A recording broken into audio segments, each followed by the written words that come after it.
ಬೆಂಗಳೂರಿನ ಸೌಲಭ್ಯಗಳ ಬಗ್ಗೆ ಅಸಮಾಧಾನವಿದ್ದರೆ ಕಂಪನಿಗಳು ಸ್ಥಳಾಂತರಗೊಳ್ಳಲು ಸ್ವತಂತ್ರರಾಗಿದ್ದಾರೆ. ಆದರೆ ಸರ್ಕಾರಕ್ಕೆ ಬೆದರಿಕೆ ಹಾಕಲು ಯಾರಿಗೂ ಅವಕಾಶವಿಲ್ಲ ಎಂದು ಉಪಮುಖ್ಯಮಂತ್ರಿ ಡಿಕೆ ಶಿವಕುಮಾರ್ ಸ್ಪಷ್ಟಪಡಿಸಿದ್ದಾರೆ.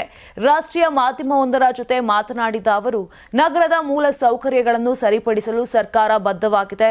ರಸ್ತೆ ಗುಂಡಿಗಳನ್ನು ಮುಚ್ಚಲು ನವೆಂಬರ್ ಗಡುವು ನಿಗದಿ ಮಾಡಲಾಗಿದೆ.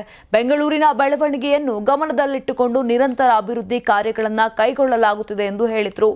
ಉದ್ಯಮಿಗಳ ಬೆಂಗಳೂರಿನಿಂದ ಹೊರಡುವ ಕುರಿತು ನಡೆದ ಚರ್ಚೆಗೆ ಪ್ರತಿಕ್ರಿಯೆ ಕೊಟ್ಟಂತ ಡಿಸಿಎಂ ಡಿಕೆ ಶಿವಕುಮಾರ್ ಅವರು, ಬೆಂಗಳೂರಿನಿಂದ ಹೊರಟು ಹೋಗುವುದಕ್ಕೆ ಸರ್ಕಾರ ಯಾರನ್ನೂ ತಡೆಯುವುದಿಲ್ಲ. ಆದರೆ ಸರ್ಕಾರವನ್ನು ಬೆದರಿಸಲು ಬ್ಲಾಕ್ ಮೇಲ್ ಮಾಡಲು ಸಾಧ್ಯವಿಲ್ಲ. ಬೆಂಗಳೂರಿನಲ್ಲಿ ಲಭ್ಯವಿರುವ ಸೌಲಭ್ಯಗಳು ಹಾಗೂ ಪ್ರತಿಭೆ ಇನ್ನೆಲ್ಲಿ ಸಿಗೋದಿಲ್ಲ.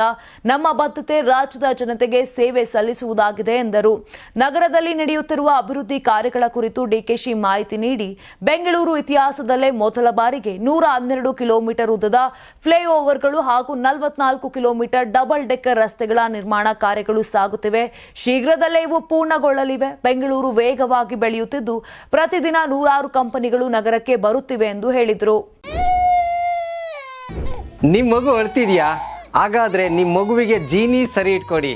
ಯಾಕಂದ್ರೆ ಜೀನಿ ಸರಿ ಇಟ್ಟು ನಿಮ್ಮ ಮಗುವಿಗೆ 100% ಸರಿಯಾದ ಆಹಾರ. ನಿಮ್ಮ ಮಗು ನೆಮ್ಮದಿಯಾಗಿ ನಿದ್ದೆ ಮಾಡಬೇಕಾ, ದಷ್ಟಪುಷ್ಟವಾಗಿ ಬೆಳಿಬೇಕಾ? ಹಾಗಾದ್ರೆ ಜೀನಿ ಸರಿ ಇಟ್ಟು ಕೊಡಿ. ಎಲ್ಲಾ ಮೆಡಿಕಲ್ ಶಾಪ್ಗಳು, ದಿನಸಿ ಅಂಗಡಿಗಳು, ಸೂಪರ್ ಮಾರ್ಕೆಟ್ಗಳಲ್ಲಿ ಲಭ್ಯ. ನಮ್ಮ ಕರ್ನಾಟಕ ರಾಜ್ಯದಲ್ಲಿ ಕಳೆದ ವರ್ಷದ ನೀಟ್ ಮತ್ತು ಐಐಟಿ ಜೆಇಇ ಪರೀಕ್ಷೆಯಲ್ಲಿ ಸಾವಿರಾರು ಉಚಿತ ಮೆಡಿಕಲ್ ಹಾಗೂ ಐಐಟಿ ಸೀಟ್ಗಳನ್ನು ನೀಡಿರುವ ನಮ್ಮ ಹೆಮ್ಮೆಯ ಎಕ್ಸೆಲ್ ಅಕಾಡೆಮಿಕ್ಸ್ ವಿದ್ಯಾಸಂಸ್ಥೆಯಾಗಿದೆ. 1 ವರ್ಷದ ಲಾಂಗ್ ಟರ್ಮ್ ನೀಟ್, ಸಿಇಟಿ ಮತ್ತು ಐಐಟಿ ಜೆಇಇ ದಾಖಲಾತಿ ಪ್ರಾರಂಭವಾಗಿದೆ. ಮೆಡಿಕಲ್ ಅಂದರೆ ಎಕ್ಸೆಲ್, ಎಕ್ಸೆಲ್ ಅಂದ್ರೆ ಮೆಡಿಕಲ್.